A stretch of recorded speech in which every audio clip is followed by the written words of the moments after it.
WNST. Taos baseball winter meetings came and went last week, and not much going on in the land of Orioles outside of Wellington Castillo. This guy is a lifer Orioles fan and longtime editor at Sporting News for all things baseball. He currently does a podcast called Baseball by the Book out on iTunes, and you can always find him out on Twitter at JMcGuireMLB. That's MCGUIRE. He's one of our defending champions and baseball aficionados. We welcome Justin McGuire back onto the program. What's going on, man? Happy holidays to you and happy baseball off season. I know the winter meetings went kind of slowly here in these parts, and that's to be expected. We're Orioles fans. Our bar is a little lower than everyone else's, right?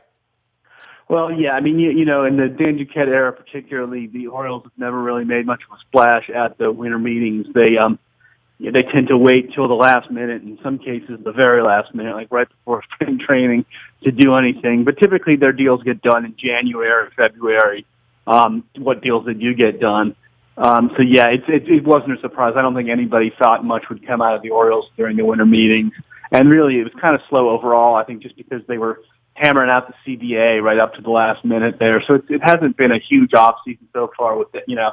Outside of maybe the Chris Sale trade, there hasn't been a ton of interesting moves, I don't think. Well, you know what we say around here, you can't get to the bottom of the dumpster until everything else is gone, and that usually doesn't happen until February for Duquette. In this case, Wellington Castillo, you know, I'm not going to herald it, and I'm certainly not going to criticize it. You know, I was the guy critical last year saying, what are they bringing Wieters back for? And I'm one of those guys, like where I get to at this point, Justin, having written books about the old man and his cheapness and his thriftiness and his bizarre personality.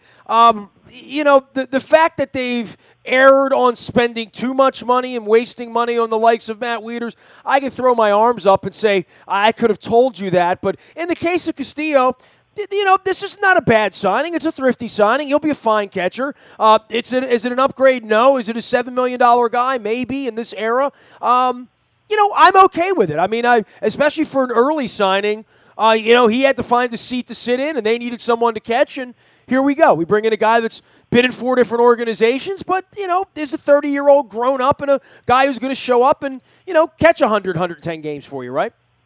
Yeah, I mean, he was, outside of Matt Wieters himself, he was by far the best catcher available on this free agent market. I mean, after those two, you go down and it's Nick Hundley's and you know, Navarro's and guys like that.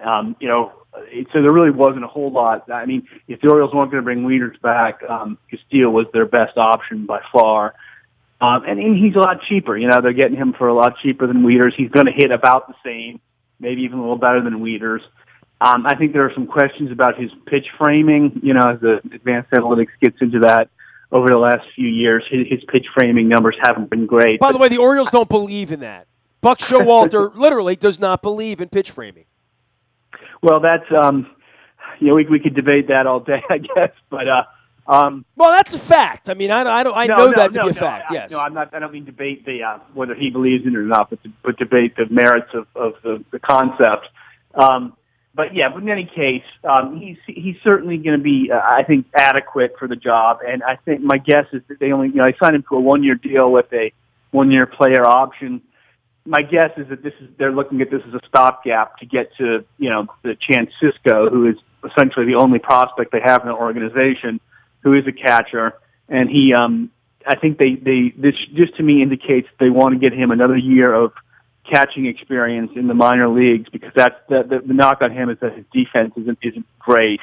And his experience isn't great, but they think he's going to hit at the major league level. So, by the way, that's a hard thing to teach at that level, is the defensive part of catching. Usually that's what gets you to the big leagues, because, let's be honest, you're in on every pitch. So, and that's why catchers become managers. And Matt Wieters, most people agree he'll become a manager if he wants to be. Right, absolutely. But yeah, that's what it appears to me, is that they're looking at this as a stopgap to get to Sisco. And I think it's as you said, it's an adequate move. It's probably the best they were going to do, and it saves them some money. They're not paying him nearly as much as they were paying Wieters last year.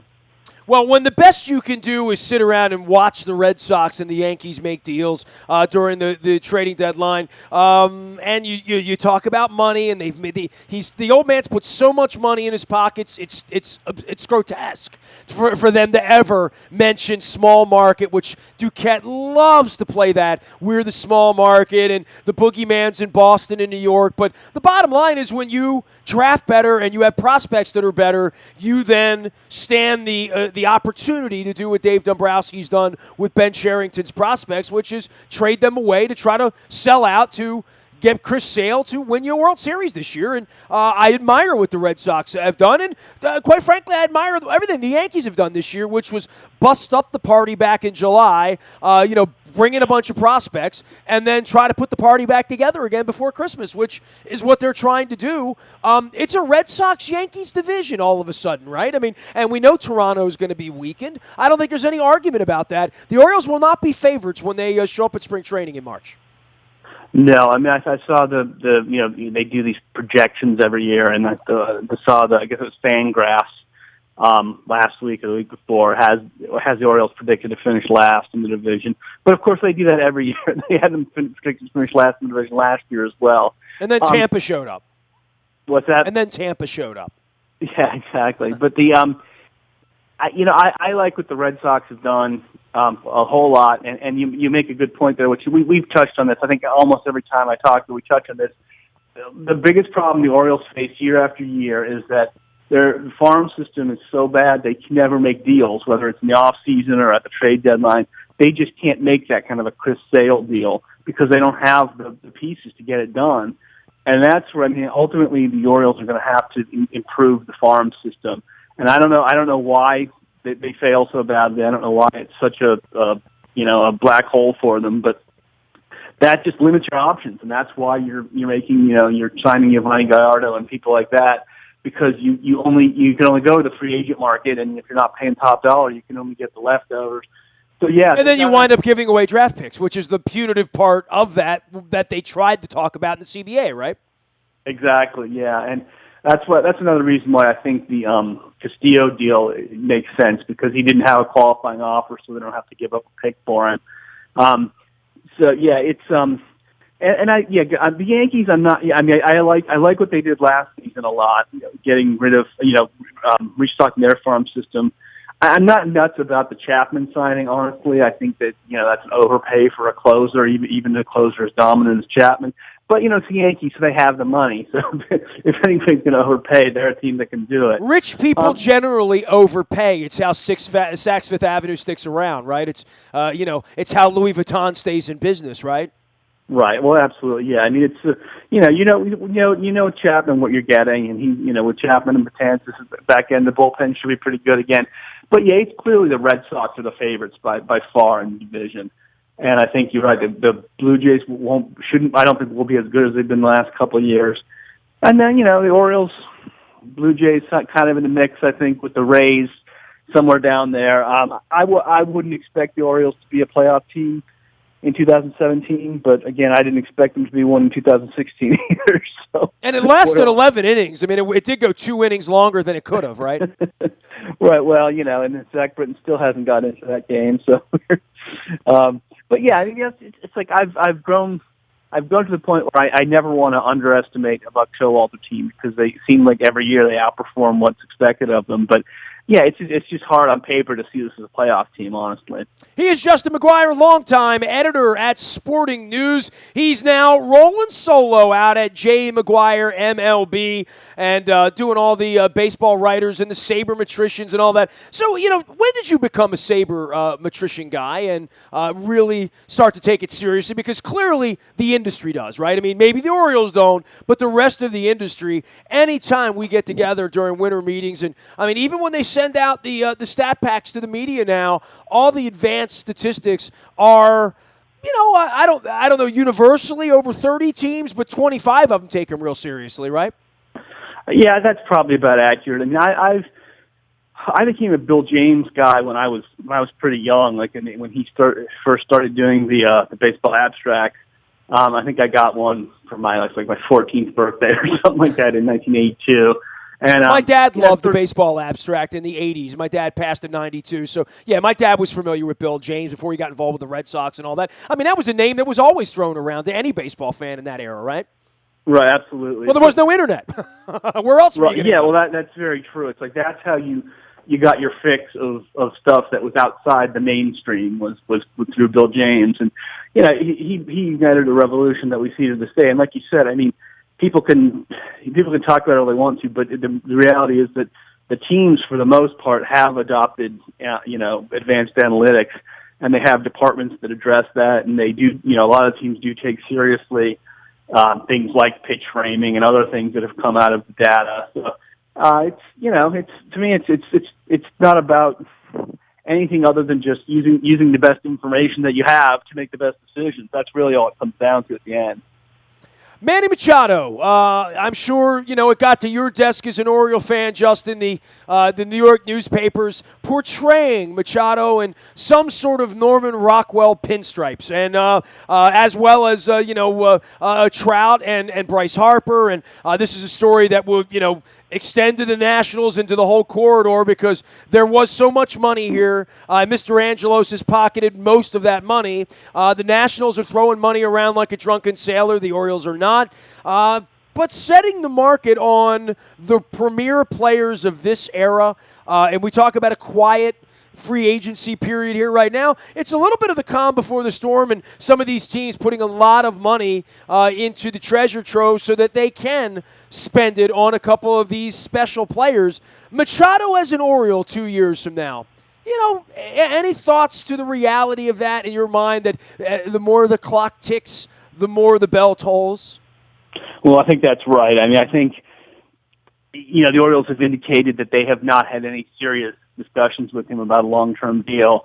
And I don't know that he even has interest in talking about it. I mean, he's a Boris guy, and you don't know. It certainly seems like he wants to test the market. That phone call would start with $250 million, right? And it would still be poo-pooed then, right?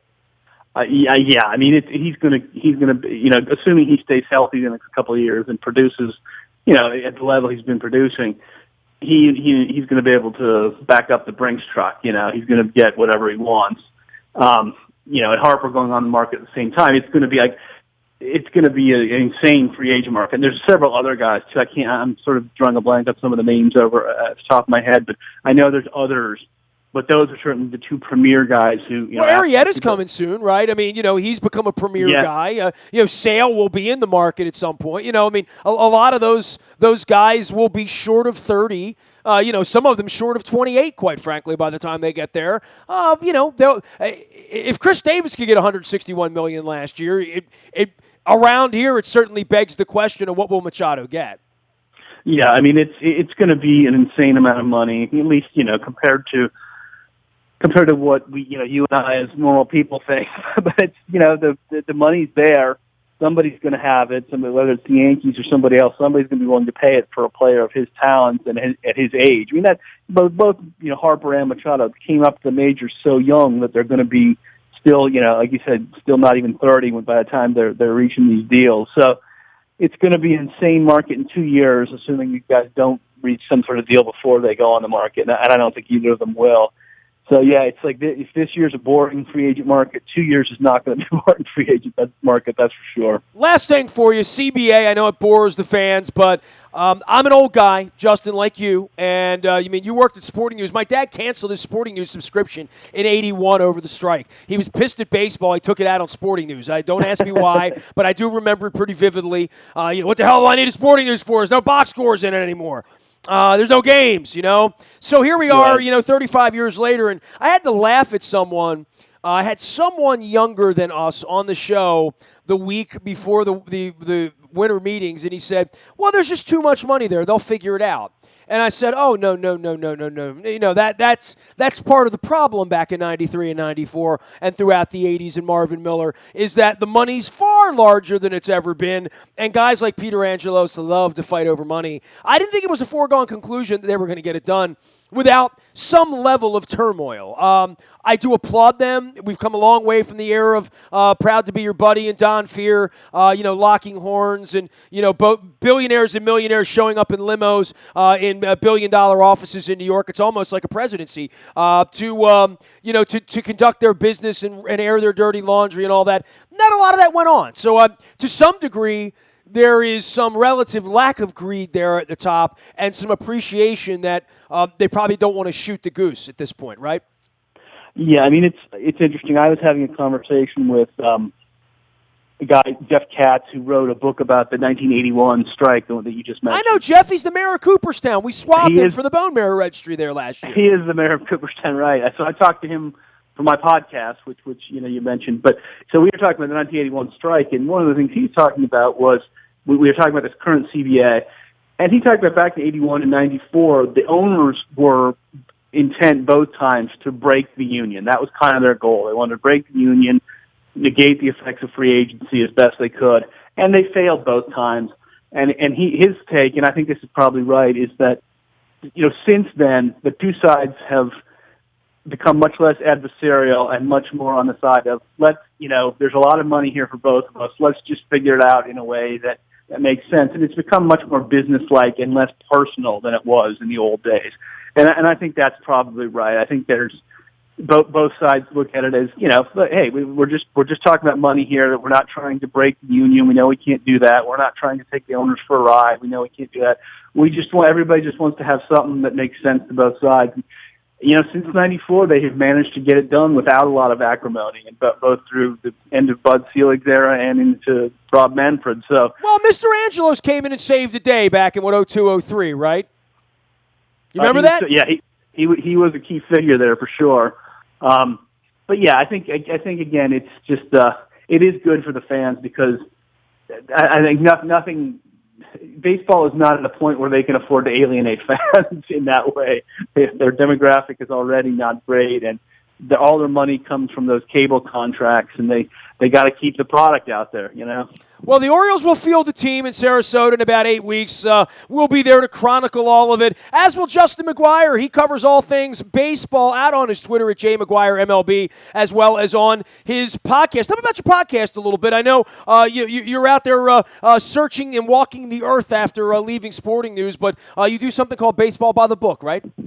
Yeah, it's something like, when I found myself, looking for work, I went to this idea of a podcast that I had been thinking about for a while, but just hadn't had the time to get to. And so I had some free time, and I decided to do it. And basically, it's called Baseball by the Book. You can find it on iTunes. Just look for that phrase, Baseball by the Book. And what it is I do a interview each week, and it may be more than one a week sometimes, with a different baseball author. So each week will be an in-depth look at a particular baseball book. Like I said, I started it with Jeff Katz, and he did a book about the 1981 strike called Split Season 1981. And we just, for 45 minutes, just talked about the 1981 season and the strike and all that. And so that'll be the idea going forward, is just each episode focus on a different author, a different book. And it can be a current baseball book, it can be a classic, it can be something that's been out for a while, but I think it's been a lot of fun putting it together, so I hope people will enjoy it. Justin, I'm such a nerd that when I had Katz on, I said, 81, the Orioles had the most wins, didn't make the postseason. And so, I remember a little bit of that stuff because I was 13, and, well, it was right around when girls showed up, so I was still paying attention to baseball at that point. Hey, it's great having you on, man. Good luck out there on your journey. We'll check back in and continue to talk some Orioles baseball with you, and we'll send everybody out to Jay McGuire MLB, as well as your Baseball by the Book podcast on iTunes. Great having you on, Justin. Thanks, Nestor. Anytime. Keep the faith. Have some strength during the holidays, my brother, all right? Okay, when in doubt, drink eggnog. Don't eat the fruitcake, okay? Don't worry. I'll be drinking some eggnog. You got it. Justin McGuire checking in from Charlotte, North Carolina, where he is an Orioles fan, and you can follow his journey out there at Jay McGuire MLB. You can find me out in the Buy a Toyota Audio Vault 24 hours a day from anywhere in the world. Download podcasts, listen when you want, where you want, how you want. It is the buyatoyota.com Audio Vault. Our morning newspaper reaches your email inbox at 7 a.m. each and every morning. It's brought to you by Planet Fitness and PlanetFitness.com, where it's still $10 a month to get in the best shape of your life. And Dennis Kolatzis will be be here on Thursday driving you home as he does. Coons Ford sponsors our WNST Tech Service. This is where you learn about Wellington Castillo becoming an Oriole and Ravens injury reports leading up to the game on Sunday. So hang in there with us. We're at WNST.net 24 hours a day, and you can email me anytime, nasty@WNST.net. Facebook, Twitter, LinkedIn, Snapchat, Instagram, streaming live on our Facebook Live as well as the YouTube WNSTV channel. On Tuesday night, we will be at Adams Jeep in Aberdeen, swabbing for the Bone Marrow Registry, and for There Goes My Hero and the DKMS. We will have Mike Wallace, wide receiver from the Baltimore Ravens, out, and a first-time spirited conversation with a former Steeler, Dolphin, Viking who's been a big, big addition to the 16 Ravens, and I'm sure the 17 Ravens as well. Mike Wallace, Adams Jeep in Aberdeen on Tuesday the 20th. That's this Tuesday. Hope to see your face in the place. Bring us some spit, save some lives. I'm Nestor. We are WNST.net, AM 1570, and WNST Taos in Baltimore, and we never stop talking Baltimore sports.